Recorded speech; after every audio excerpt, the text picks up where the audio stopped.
और चलिए आपको 57 सीटों पर 5 बजे तक कितना वोट पड़ा है ये आपको बताते हैं, क्योंकि ये वोटिंग परसेंटेज अच्छा है, इसको बुरा नहीं कह सकते। 58.34% मतदान हुआ है। बिहार की बात की जाए तो बिहार में 48.86%, चंडीगढ़ में 62.80%, हिमाचल में 66.56% मतदान हुआ है। बिल्कुल। और झारखंड की बात कर ले, 3 अहम सीटें आज थी इसमें और यहाँ पर 67.95% वोटिंग हुई है। ओडिशा में 62.46% मतदान हुआ।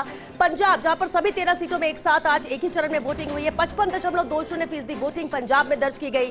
तो उत्तर प्रदेश में 54% करीब वोटिंग हुई है। पश्चिम बंगाल में ये आंकड़ा है 69.89% का। हालांकि पश्चिम बंगाल में हमने देखा यहाँ पर वोटिंग का ट्रेंड रहा है और इसीलिए हर चरण में नोटिस भी किया होगा विजेंद्र आपने कि 7 चरण में सबसे ज्यादा अगर वोटिंग आया है तो वो पश्चिम बंगाल में। बिल्कुल श्वेता, और उसी पैटर्न में है जैसे 2019 के अंदर उत्तर प्रदेश, हरियाणा, महाराष्ट्र, हिमाचल या बाकी राज्यों के अंदर जितना वोटिंग परसेंटेज रहा और उसमें जितनी गिरावट उन राज्यों के अंदर हुई, बिल्कुल उसी तरीके से पश्चिम बंगाल में बेशक इस चुनाव के अंदर बाकी राज्यों के मुकाबले अच्छा वोटिंग परसेंटेज रहा, लेकिन 2019 के साथ अगर उसको भी कंपेयर करेंगे तो वहां भी वही 7 से 8% की गिरावट रिकॉर्ड की गई है।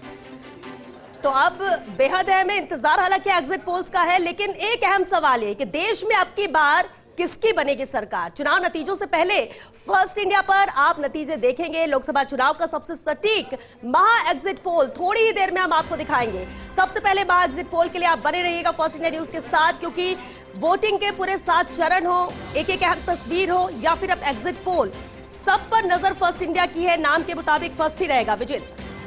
बिल्कुल। और श्वेता, क्योंकि हम सारा एग्जिट पोल तो दिखाएंगे ही और उसका कैलकुलेशन किस तरीके से ये भी हम आपको बताएंगे, लेकिन जिस तरीके से चुनाव के अंदर पहले चरण से लेकर 7वें चरण तक मतदान हुआ, उसमें हमने देखा कि जो मुद्दे हैं वो बदलते रहे।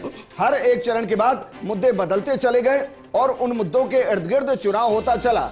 हालांकि श्वेता, हमने ये भी महसूस किया कि बीजेपी ने बैटिंग की और उस पर फिर बॉलिंग विपक्ष करता चला गया, यानी कि मुद्दे भी तय बीजेपी ने किए और चुनाव को लड़ा भी उसी के आधार पर, और सिर्फ विपक्ष उस पर सिर्फ ये बताता चला गया कि भाई इन्होंने इस बार ये बोला है, इस बार का चुनाव ये है, इस बार का चुनाव ये है। और देखिए, विकास से शुरू होता होता चुनाव मुजरा तक पहुंचा।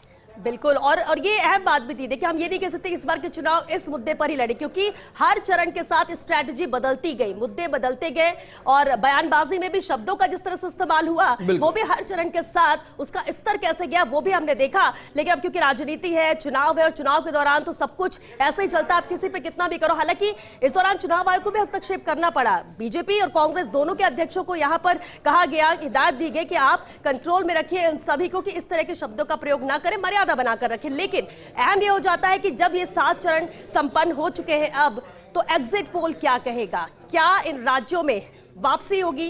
क्या जो दावे सीट को लेकर कह रहे हैं, क्योंकि आज ही जब इंडी गठबंधन ने बैठक की तो वो 295 प्लस की बात कर रहा है, बीजेपी 400 पार की बात कर रही है, और ऐसे में एग्जिट पोल किसके साथ जाता है और क्या है एग्जिट पोल का परिणाम, वो जरूर इंतजार बढ़ा रहा है। दर्शकों को ये बता देते हैं कि भाई पहले चरण से लेकर 7वें चरण तक कितनी सीटों पर कब कब मतदान हुआ, जरा इसको अपने दर्शकों को दिखाते हैं। देखिए जरा, 19 अप्रैल को चुनाव शुरू हुआ, 102 सीटों पर मतदान हुआ और इस दौरान दूसरे चरण में 26 अप्रैल 89 सीटों पर मतदान, तीसरा चरण